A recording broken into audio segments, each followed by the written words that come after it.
اعوذ باللہ من الشیطان الرجیم بسم اللہ الرحمن الرحیم۔ حضرت امیر المومنین علی بن ابی طالب علیہ السلام کے مجموعہ کلام نہج البلاغہ کے تیسرے باب کا 272 نمبر فرمان۔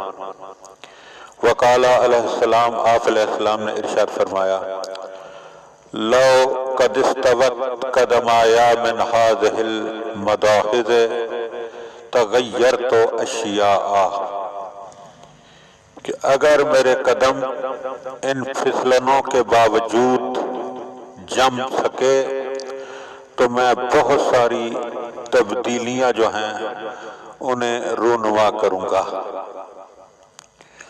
یہ فرمان ذیشان سرکار نے اس وقت جاری کیا جب 25 سال کے بعد آپ تخت خلافت پر متمکن ہوئے تو معصوم نے دیکھا کہ ان 25 سالوں میں دین مبین کے بہت سارے احکامات ذاتی رائے، خواہش اور ذاتی فتویٰ اور ذاتی خیالات کی زد میں آ کر تبدیل ہو چکے ہیں۔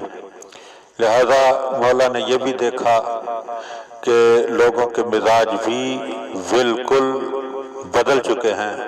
لہذا مولا علی علیہ السلام دینی حوالے سے بھی اور لوگوں کے مزاج کے حوالے سے بھی ریسٹوریشن چاہتے تھے۔ مولا چاہتے تھے کہ لوگوں کے مزاج بھی اسی طرح بن جائیں جس طرح کہ سرکار دو عالم صلی اللہ علیہ وآلہ وسلم کے زمانے میں تھے، اور لوگ دین پر بھی اسی طرح عمل کریں جس طرح کہ سرکار دو عالم صلی اللہ علیہ وآلہ وسلم کے دور میں ہوتا تھا۔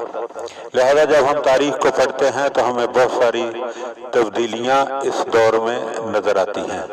لہذا ضروری ہے کہ انسان مولا کے اس فرمان کی روشنی میں غور کرے کہ جب 25 سالوں میں اتنی تبدیلی واقع ہو گئی، جب معصوم کو ظاہری حکومت سے الگ رکھا گیا، تو یہ 1400 سال میں کتنی تبدیلی واقع ہوئی ہوگی، اور 1400 سال کے بعد امام منتظر علیہ السلام جب ہماری زندگی میں اللہ کرے کہ ان کا ظہور ہو جائے، جب سرکار کا ظہور ہوگا تو پھر تب تک کتنی یعنی کہ تبدیلی واقع ہو چکی ہوگی۔ لہذا یہ انتہائی قابل توجہ جملہ ہے۔